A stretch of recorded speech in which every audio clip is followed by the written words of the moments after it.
déglacement des puisards pour s'assurer qu'il n'y ait pas d'accumulation d'eau. On va commencer l'épandage de sel d'abrasifs toute la journée, notamment demain jusqu'à la fin des précipitations, aux 30 minutes dans les pentes, aux 3 heures sur les rues artérielles, aux 8 heures sur les rues locales. Les équipes sont à pied d'œuvre. On demande vraiment aux Montréalais le plus possible de limiter leurs déplacements. On envoie un message également aux employeurs, s'ils peuvent être accommodants envers leurs employés, peut-être du télétravail pour faciliter, réduire au minimum les déplacements essentiels, éliminer les déplacements non essentiels, privilégier le transport en commun. Je suis accompagné de mon collègue de la STM également, puis mon collègue M. Besse, responsable de la sécurité au comité exécutif. On a une cellule de crise ici à la Ville de Montréal avec Hydro, avec le service d'incendie, avec le service de police pour coordonner les opérations. Merci encore d'être présent aujourd'hui. Je cède la parole à mon collègue M. Besse. Bonjour tout le monde, merci beaucoup d'être là. Aujourd'hui, c'est pour rassurer la population montréalaise. On est tous mobilisés pour trouver des solutions, si jamais, parce que c'est imprévisible. La température demain, on peut avoir la pluie, on peut avoir le verglas, mais on sort de la cellule de crise pour discuter la suite des choses. Demain matin, il va y avoir d'autres rencontres. On suit le projet de très près. Qu'est-ce que je peux vous dire? La sécurité civile est mobilisée. Si jamais il faut déclencher les mesures d'urgence, on est prêt. On est en communication avec les arrondissements. On est en communication avec la Croix-Rouge. On est en communication, bien sûr, avec l'STM, la police, le CIM, le service d'incendie. Et tout le monde est mobilisé pour essayer de faire le nécessaire pour protéger et sécuriser la population montréalaise. Merci. Moi, de mon côté, j'ai demandé demain ce qui peut y arriver. Ça peut être aussi assez sérieux. J'ai demandé à la STM à propos des plans. Les plans sont prêts. Je peux rassurer la population de Montréal à propos de nos plans. On va s'adapter certainement de ce qui peut y arriver. On parle de verglas, on parle de pluie. Dans les deux cas, on va être prêt. Ce que je demande aussi, je demande aux employeurs d'accommoder leurs employés demain. Si on est capable d'aller vers du télétravail, ce serait vraiment fantastique. Pour les gens, je vais leur demander aussi de rester chez eux. Pour les déplacements non essentiels, qu'on reste chez nous. On n'a pas besoin de sortir, mais s'il faut absolument sortir, le métro est déjà là. Il y a le service d'autobus aussi, mais il faut prévoir un peu plus de temps pour arriver au métro et aux autobus. Donc, on est déjà prêt pour demain, que ce soit avec mes collègues ou que ce soit au niveau de la STM.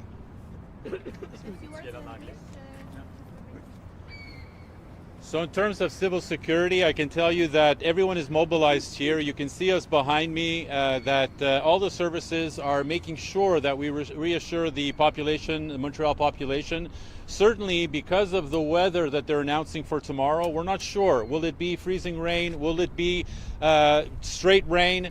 All these scenarios change how we operate within the city of Montreal and especially within the boroughs because we have a specific roles in the boroughs in terms of operations.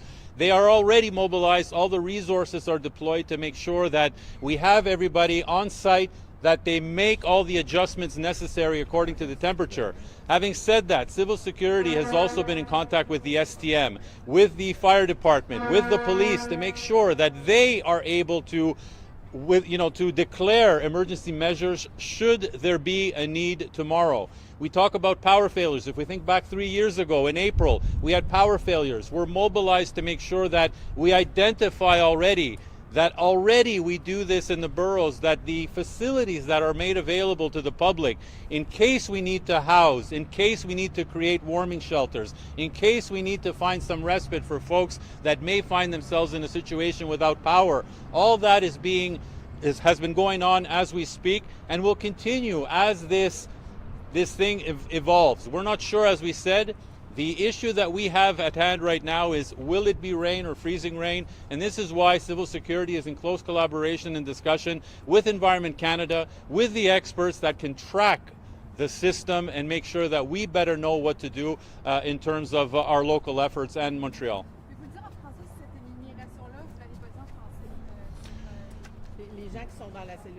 Oui, regardez, on a eu une réunion avec le DG, DGA aussi, la mairesse aussi, plus tôt cet après-midi. Et effectivement, on avait dit que la sécurité civile a un rôle à jouer. Bien sûr, avec les arrondissements directement locaux, quand on parle des interventions locales. Mais la sécurité civile, notre rôle, c'est de vraiment coordonner l'effort. Si jamais on déclenche des mesures d'urgence, bien sûr, on va centraliser les efforts. Les arrondissements sont déjà au courant de leur rôle, puis qu'est-ce qu'ils vont faire si jamais c'est déclenché. Mais en attendant, ce n'est pas les mesures d'urgence qui vont gérer qu'est-ce qu'on fait sur le terrain. Comme mes collègues ont bien dit, nous, on a nos propres rôles au niveau de responsabilité. Puis c'est quoi la responsabilité de chacun? Une chose est sûre, on espère que les gens sortent pas demain, s'ils peuvent, rester chez eux, parce que ça va être difficile. Peu importe la température demain matin, ça peut être difficile. Et nous, comme Ville de Montréal et dans les arrondissements, moi, je peux vous dire, dans mon arrondissement, je suis déjà prêt avec les centres d'hébergement, déjà sur stand-by si jamais quelque chose arrive. Puis les autres arrondissements, ils le font aussi parce qu'on a nos propres plans d'intervention locale. Ça veut dire qu'avec tous ces efforts, incluant les villiers, je pense qu'on va passer à travers. Mais encore là, comme j'ai dit, c'est imprévisible, comme j'ai dit, ça dépend de la température qu'on a demain matin. Pouvez-vous décrire un petit peu plus en détail ce que ça implique si jamais les mesures d'urgence sont déclenchées? Mais si les mesures d'urgence sont déclenchées, ça veut dire que la Croix-Rouge est mobilisée, number one. L'autre chose qui va arriver aussi, c'est que les centres d'hébergement, si c'est nécessaire, vont ouvrir. Il va y avoir aussi des efforts. Il va y avoir une équipe spécialisée qui va embarquer sur le terrain pour enlever des branches. Si jamais on a des branches pour sécuriser les routes, ça va arriver tranquillement aussi. Mais ça dépend encore, comme j'ai dit, les mesures d'urgence, c'est très clair. La sécurité civile centralise les efforts au niveau de les mesures d'urgence, mais aussi donne les responsabilités directes aux arrondissements quoi faire. On travaille en étroite collaboration avec les partenaires, et les partenaires, comme j'ai dit, c'est le CIM, l'SPVM, la Croix-Rouge, etc., qui vont travailler en collaboration pour trouver des solutions. Mais on est loin de déclencher des mesures d'urgence, comme j'ai dit. En général, ce genre d'épisode qu'on a de température, c'est géré plus en arrondissement et bien sûr avec la ville-centre, avec les partenaires. Mais comme j'ai dit, à cause qu'on ne sait pas nécessairement qu'est-ce qui peut arriver demain matin, on attend, puis avec la cellule de crise, on se réunisse fréquemment, puis demain matin, on va avoir une autre réunion, puis on va discuter la suite des choses. Pouvez-vous répéter, vous avez passé très vite tantôt sur les pendages, là, les trottoirs, les rues. C'est quoi le plan de match? Parce que c'est toujours compliqué, on ne peut pas épandre beaucoup d'avance. Exact. Comment ça fonctionne? Exact, c'est ça. Donc nous, à la seconde que la pluie verglaçante commence à tomber, il y aura à peu près 1000 employés mobilisés sur toute l'île de Montréal pour aller pendre le sel sur les trottoirs. On a 10 000 km de rues et de trottoirs à Montréal. Donc effectivement, nous, on va surtout focaliser sur les rues qui sont en pente. On a vu Beaver Hall au mois de novembre et au mois de décembre ce que ça a donné. Donc on va passer aux 30 minutes, s'assurer de mettre du fondant pour abaisser le point de congélation, pour faire en sorte que que ça glisse moins. Mais c'est sûr que demain, on ne va pas se le cacher, ça va être glissant. Donc on invite vraiment les gens, s'ils ont une épicerie à faire, c'est aujourd'hui. Si vous allez vraiment sortir demain, mettez-vous une paire de crampons, prenez vos précautions. Mais la ville, on est prêt à agir dans les 19 arrondissements. Could you say that in English too? So you were going to salt the steep roads every 30 minutes? Yep, that's the protocol in Montreal. So every steep road, we pass every 30 minutes. Every arterial road, we pass every 3 hours, around 3 hours. And every local streets, we pass every 8 hours when there's episodes like this of freezing rain. And is there any particular difference with the work that you're doing, like for example today, to prepare, just because of the severity of this? Is there any? Yeah, we mobilize the teams in the different boroughs to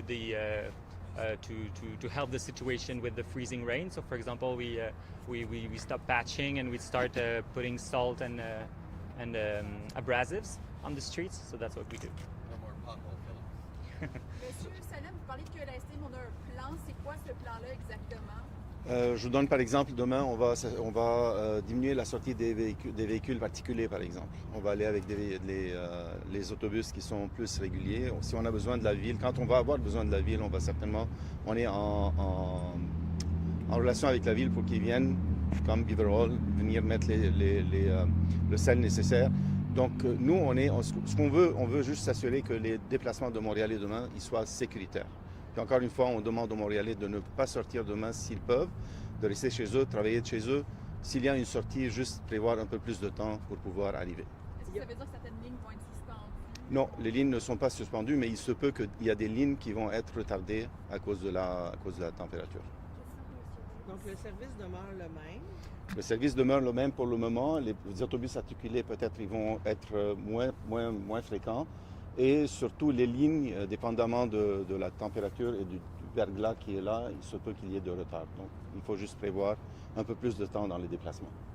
On verra avec les questions en anglais. Monsieur Bates.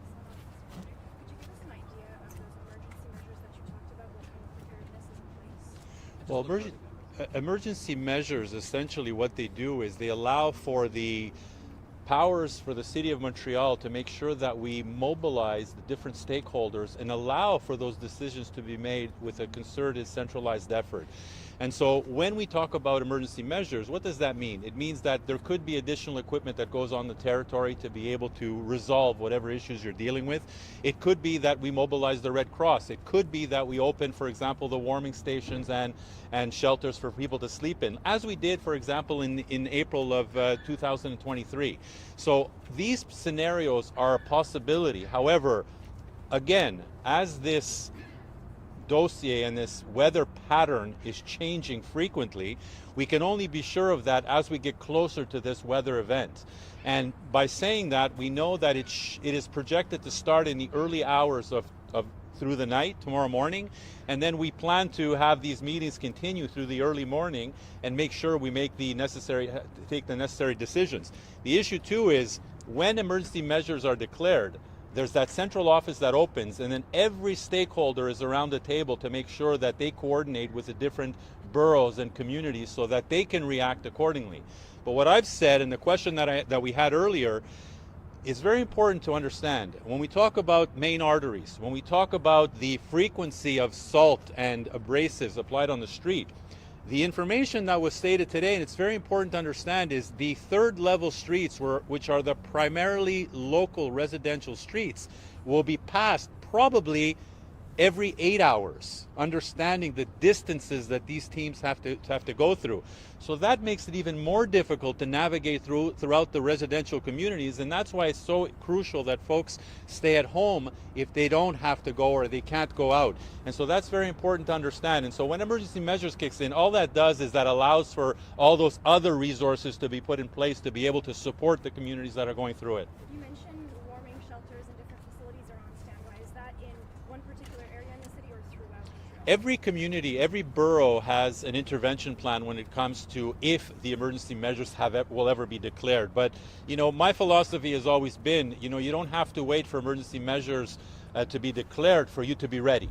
And so what we've done is that we've been able to make sure that the facilities that we normally would use under these conditions are available should we have to mobilize at a moment's notice. And so that would be the message as well that I would have for every community. I mean, I think that's very important to understand. Without opening any doors, at least to know that they are the ones that we have on standby. For example, buildings that have generators in them, city halls, those are the ones that should be verified to make sure that everything is there. On parle de combien d'endroits en stand-by dans la ville de Montréal? Je ne peux pas vous dire ce nombre encore. On est en train d'évaluer le nombre de places qu'on a disponibles. Mais en temps normal, quand on a une situation de mesure d'urgence où il faut héberger absolument des gens, on a des endroits spécifiques dans chaque communauté. Dans chaque arrondissement, il y en a Effectivement, déjà des places. effectivement. What's the criteria for you to declare an emergency and open those shelters? Like, when does that happen? Well, civil security has that mandate to be able to at least request from the City of Montreal, because council has to adopt that change. As you've seen in years past, we've held extraordinary council meetings just to pass the motion of emergency measures being declared. Civil security will analyze that depending on the needs and the crisis at hand. And I can speak clearly about the flooding situations that we had in my community. When it gets to an unmanageable level, when it's locally, when we're talking locally, then civil security has to say, well, this is an issue that's larger than just the local community can handle. And so that's when, in our case, it was declared. And I presume it would be the same thing when something like this happens as is projected tomorrow. On the topic of flooding, I saw a city recommendation to have bottled water on hand. Could you explain how or why the water supply would be affected in this scenario? Well, I don't know if the water supply would be affected. I can tell you that every community, as far as I know, is ready should they have to mobilize and distribute water. We ask, and this is why it's very important when we send out the messages, and communication is very important. People have to be ready in terms of their own home and whatever they're able to do. And we've mentioned, be ready for 24 to 48 hours within your home to be able to go through an episode like this. And then should there be a prolonged period where people need need additional support, then the boroughs and the communities, the local communities, are able to provide that support. And that's what we're in the middle of calculating right now. And that's why I said tomorrow it's going to be very important in the morning that we identify exactly what the trend will be in order for us to mobilize accordingly. Dernière question en anglais, sinon ça va être tout. Excellent. Merci beaucoup tout le monde. On va vous Merci. retrouver. Merci.